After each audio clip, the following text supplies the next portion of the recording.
On sait tous que bien dormir est essentiel. Mieux tu dors, plus tu as d'énergie dans ta journée. Maintenant, imagine que tu puisses instantanément diminuer ton niveau de fatigue sans le moindre effort. En tant que médecin, je suis passionné par la science du sommeil. J'ai même écrit un livre sur le sujet. Et depuis un certain temps, je suis bombardé d'annonces pour des gadgets censés révolutionner mes nuits. Des lunettes qui luttent contre l'insomnie, une lampe simulatrice de soleil ou encore un tapis qui prétend éliminer la fatigue chronique. Alors j'ai décidé de tester 5 objets et dans cette vidéo, je vais te donner mon retour d'expérience après utilisation et surtout ce que les études ont à dire sur leur sujet. Je te dirai lesquels je continuerai d'utiliser dans le futur et lesquels se révèlent être une totale arnaque. J'ai testé chaque objet indépendamment des autres et j'ai fait le choix de n'utiliser que des objets s'utilisant à différents moments de la journée. Alors, est-ce que ces objets ont une promesse trop belle pour être vraie ?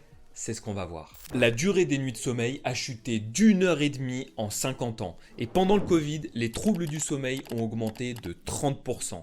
Et parmi les coupables, les écrans figurent en tête de file.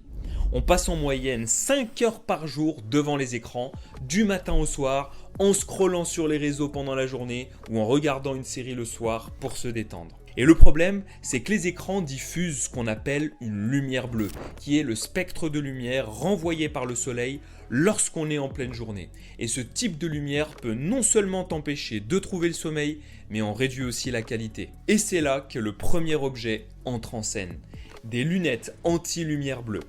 Bon là il est 20 h, en général c'est l'heure à laquelle j'essaye d'éviter de me mettre devant les écrans parce qu'en général il faut essayer d'avoir un couvre-feu des écrans de 1 heure à 2 heures, c'est encore mieux si on y arrive. Pour cette fois je vais donc utiliser les lunettes bleues que voici, puis voilà on va faire un petit deep work et on verra après les effets sur le sommeil.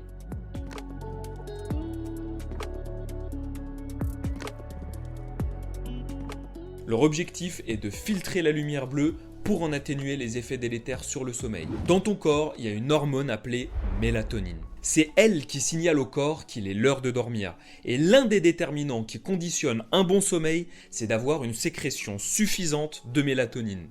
Le truc, c'est que tes yeux sont directement connectés à ton horloge biologique par les voies optiques. Et quand les cellules de ta rétine captent la lumière bleue, ton horloge biologique pense qu'il est midi. Et midi, c'est pas l'heure de dormir.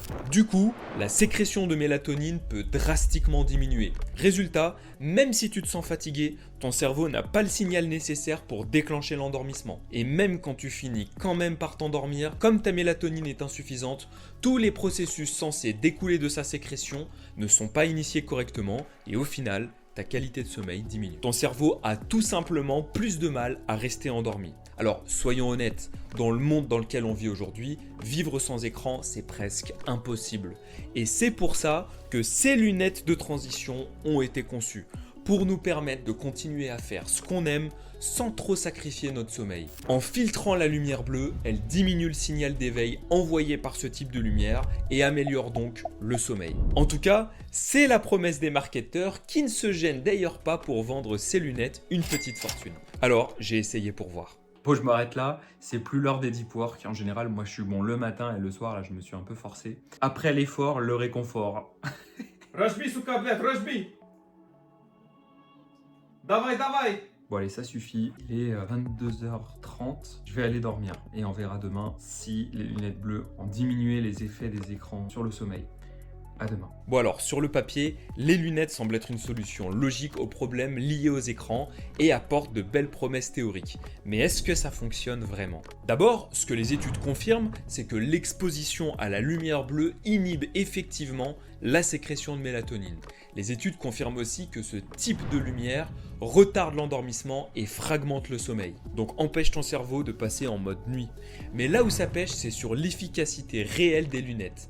De manière générale, les études sont de mauvaise qualité, avec de petits effectifs et parfois des méthodologies discutables. Alors, on a bien une étude qui retrouve une amélioration de la qualité perçue du sommeil et une autre qui retrouve une diminution du temps d'endormissement et du nombre de réveils nocturnes avec une efficacité modeste à chaque fois. En gros, les sujets de l'étude disent qu'ils dorment mieux, mais c'est subjectif. Et le problème, c'est que plusieurs autres études n'ont trouvé aucune différence significative par rapport à des lunettes lambda qui ne filtrent pas la lumière bleue, ni dans la qualité du sommeil, ni dans le niveau de vigilance en journée. L'une des explications expliquant l'inconstance des effets retrouvés est que les études utilisent différents paramètres dans les lunettes avec par exemple une teinte différente des verres. En tout cas, à ce stade, il me paraît un peu trop tôt pour conclure formellement sur l'efficacité des lunettes. D'ailleurs, les auteurs des études eux-mêmes disent qu'ils n'ont aucune confiance en leurs résultats obtenus. D'autant plus que ces lunettes ne filtrent que le spectre de lumière bleue et pas l'intensité lumineuse globale qui elle aussi affecte le sommeil. Donc, même si tu portes ces lunettes le soir, mais que tu regardes un écran avec la lumière à fond,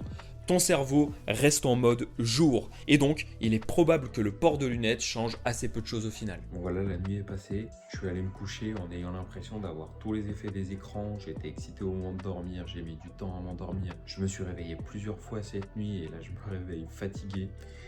Pour moi, franchement, l'expérience est pas concluante.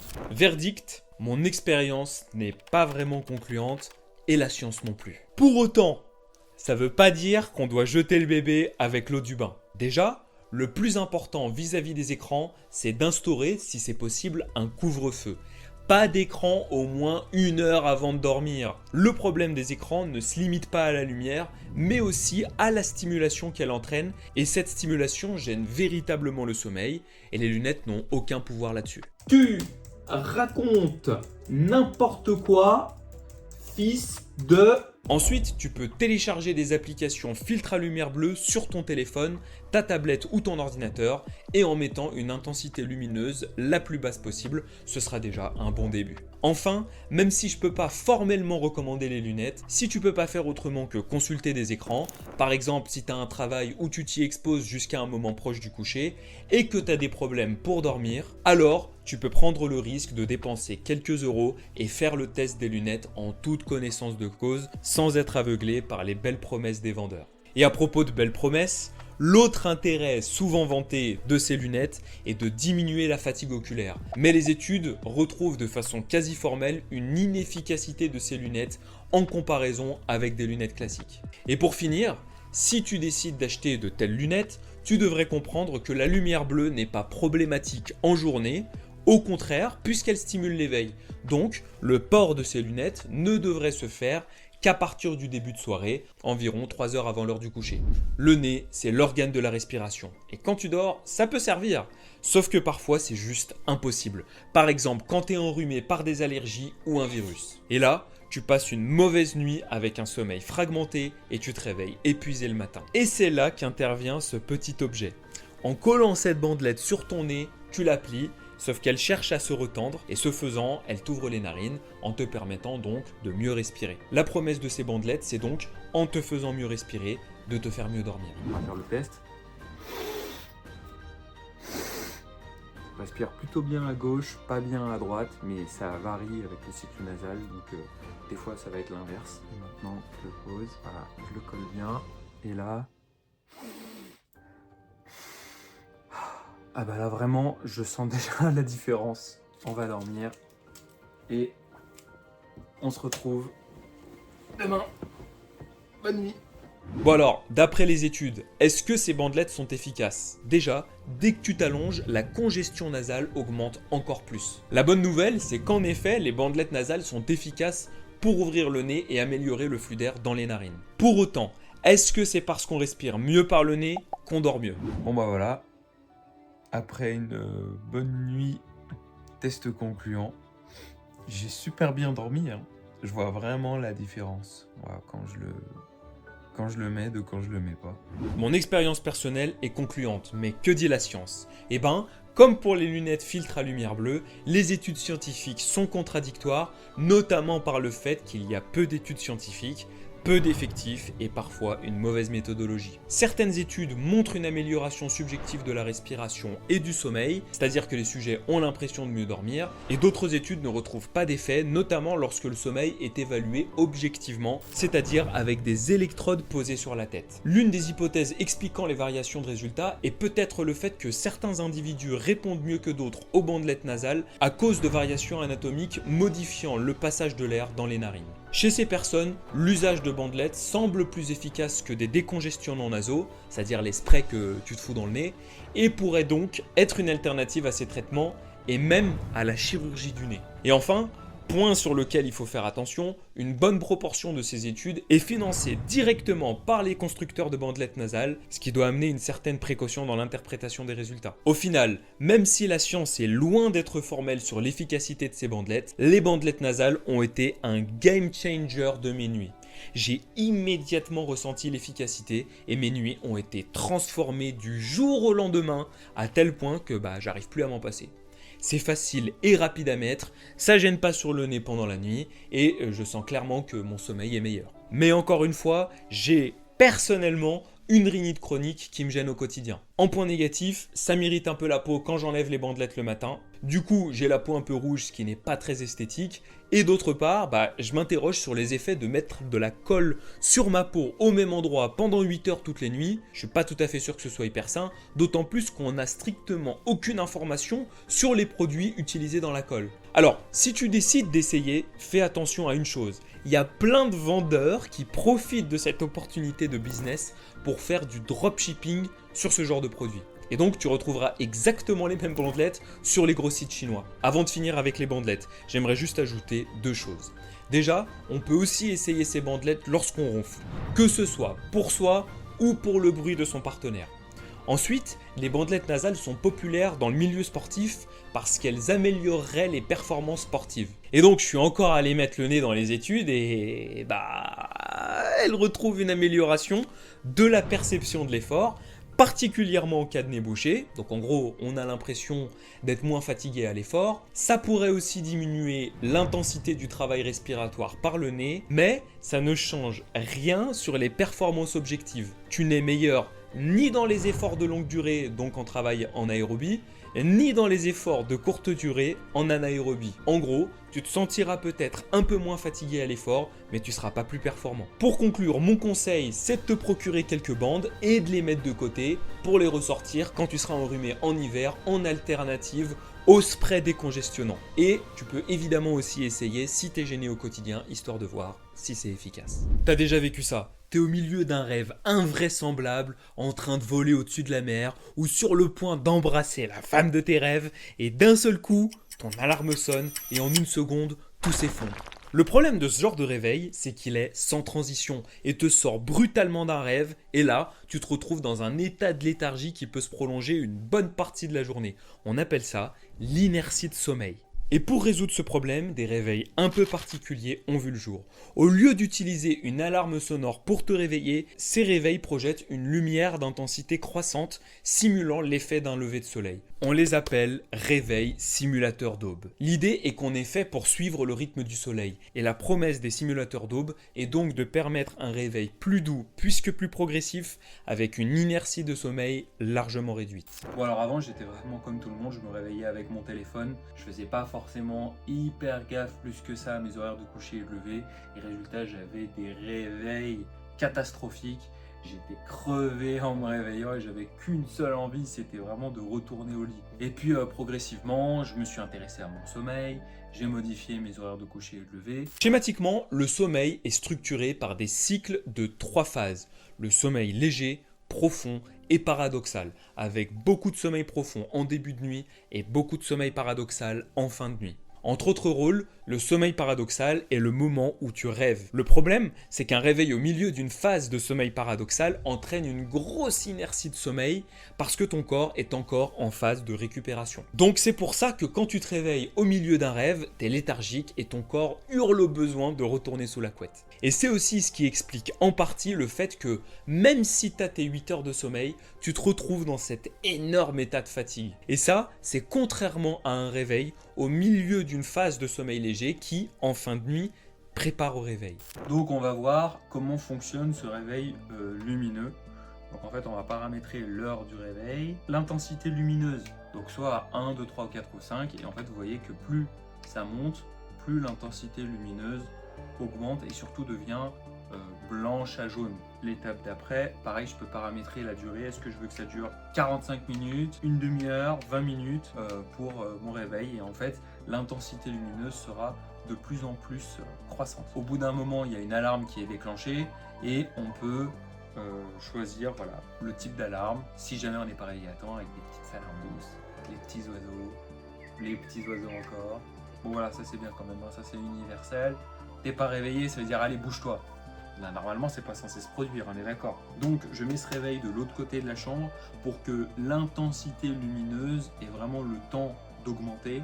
Avant, quand je le laissais vraiment juste à côté de moi, j'étais rapidement réveillé, alors que là, ce qu'on veut justement, c'est qu'il y ait cette notion de progressivité. Allez, on se dit à demain. Est-ce que je te surprends si je te dis qu'une fois encore, il y a peu d'études sur le sujet? Alors il semblerait que même si certaines études ne retrouvent pas d'effet positif, il semble toutefois se dégager que l'utilisation de réveils lumineux facilite le réveil et une fois éveillé, améliore la vigilance et les performances cognitives. Même s'il paraît prématuré de dire ça à ce stade, il semblerait que la promesse des réveils lumineux simulateurs d'aube soit tenue, bien que les effets soient encore une fois retrouvés subjectivement. Bon voilà, je viens de me réveiller, franchement réveil hyper doux, hyper progressif, c'est validé hein. Je viens à l'instant de me réveiller et je sens que mon inertie de sommeil diminue significativement de minute en minute quoi. Verdict, mon expérience concorde avec ce que semble dégager la science. Mes réveils sont transformés et la journée qui suit est bien meilleure. Enfin, l'un des autres intérêts à l'utilisation d'un réveil lumineux, c'est qu'il pourrait aussi diminuer la dépression saisonnière en hiver. On l'a vu juste avant, la lumière stimule fortement l'éveil et nous sommes théoriquement faits pour nous lever avec le soleil. Mais dans ce cas, comment bénéficier des effets du soleil lorsqu'il se lève tard, comme c'est le cas en hiver? Alors, on pourrait bien se dire qu'il suffit de s'éclairer pour régler le problème, mais en vérité, l'intensité lumineuse des ampoules est largement inférieure à celle diffusée par le soleil, même à travers les nuages. Du coup, particulièrement en hiver, ton cerveau ne reçoit pas assez de lumière pour s'éveiller correctement. Résultat, tu te sens fatigué et déprimé. Et c'est l'origine même de ce qu'on appelle la dépression saisonnière. Et c'est là que ce nouvel objet entre en jeu. Cette lampe de luminothérapie envoie une forte lumière blanche supposée imiter les effets du soleil lorsqu'il est absent. La promesse de cette lampe, c'est de te permettre de diminuer l'inertie de sommeil, donc de te réveiller plus vite et d'augmenter rapidement ton niveau de vigilance après le lever, particulièrement en l'absence de soleil. Ok, donc voilà la lampe de luminothérapie que je pose donc sur mon bureau. En fait, ce que j'aime, c'est pouvoir aller vite le matin quand je me réveille. Je sens que mes performances cognitives diminuent rapidement à partir du moment où je suis levé. Grosso modo, j'ai 4 heures, parfois 5 heures de moments où je suis efficace pour pouvoir bien travailler, donc sur le plan cognitif, pour faire mes séances de travail, les deep work. Et passé ce temps-là, je suis plus bon à rien. C'est pour ça que j'ai finalement une routine matinale hyper courte parce que je veux pas perdre de temps. Et donc pour pouvoir gagner ce temps, il faut que je sois efficace, grosso modo 15 minutes après le réveil. Il faut que ça aille vite et on va voir si ça m'aide à aller mieux. La quantité de lumière reçue s'exprime en lux. Pour te donner un ordre d'idée, la lumière du soleil, même par temps pluvieux, a une intensité supérieure à 10 000 lux. En comparaison, la lumière à l'intérieur des logements dépasse rarement 300 lux. En ayant une intensité de lumière suffisante, la lampe de luminothérapie cherche donc à mimer les effets du soleil. La lampe de luminothérapie m'aide justement pour pouvoir aller vite. Je l'allume, je la mets juste à côté de moi. Je la regarde pas dans les yeux, d'accord? J'ai pas besoin de regarder le soleil dans les yeux pour avoir ses effets. Mais elle est là, juste à côté de moi, à portée de main. Et donc, on va voir si ça fait effet.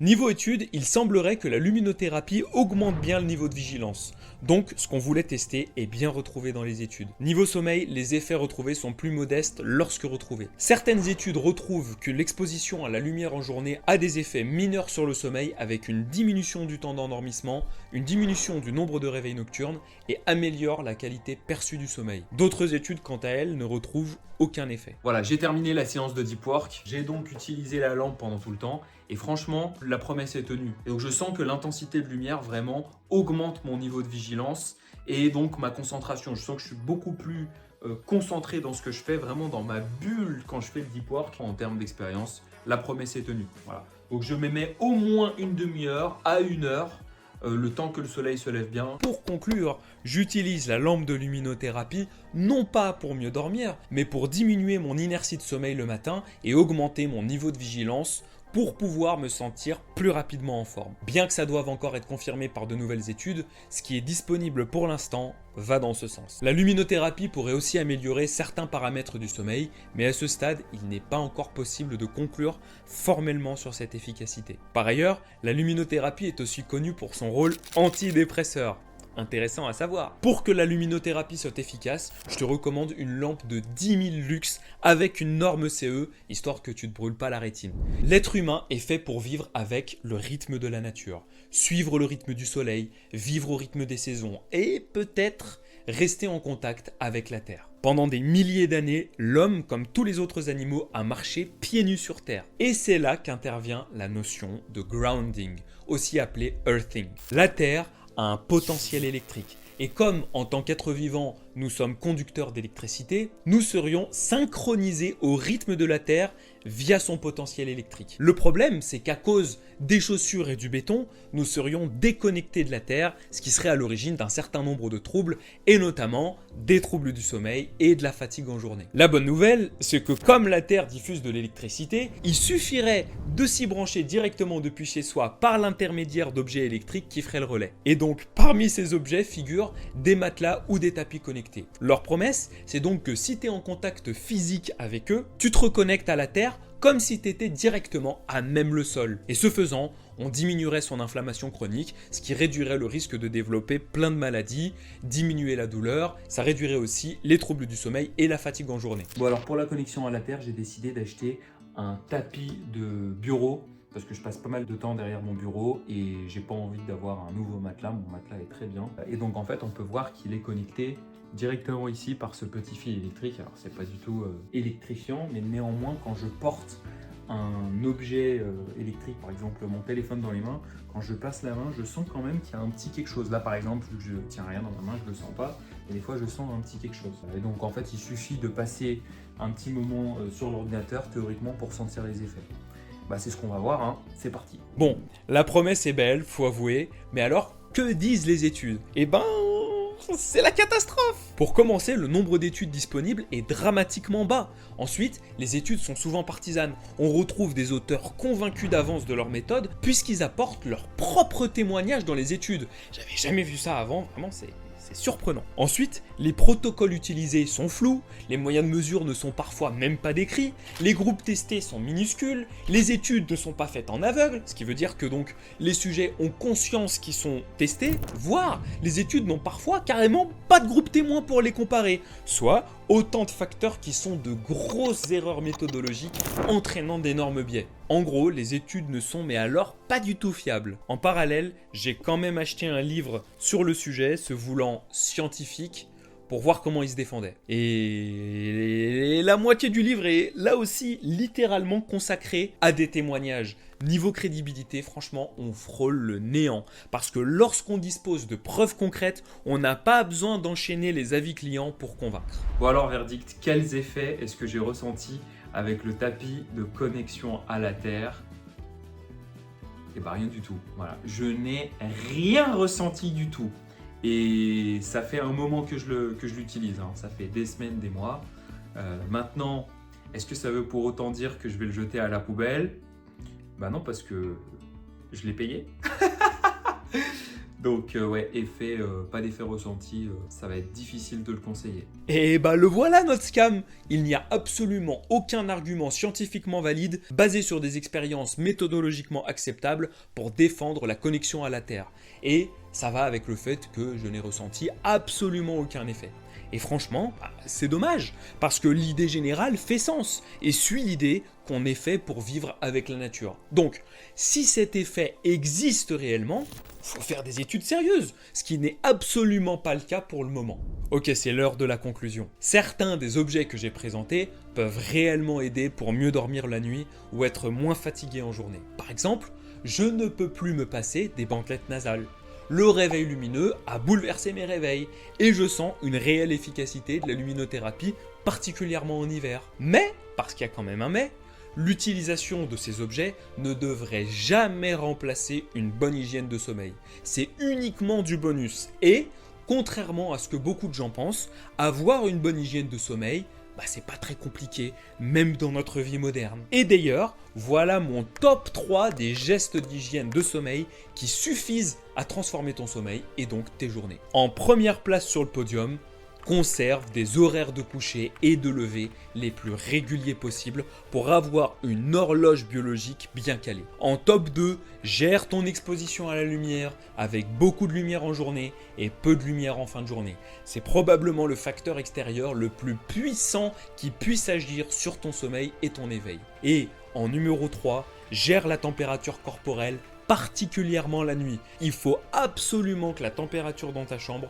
soit entre 15 et 20 degrés. Rien que ces 3 points peuvent drastiquement changer ton sommeil. Maintenant, il te reste une chose à faire. Dis-moi quels objets tu serais prêt à tester, si tu en as déjà toi-même essayé et si tu veux que j'en teste d'autres. Quoi qu'il en soit, dans les prochaines vidéos, on va continuer d'élaborer des stratégies game changer pour mieux dormir et être moins fatigué. Alors abonne-toi, le combat continue.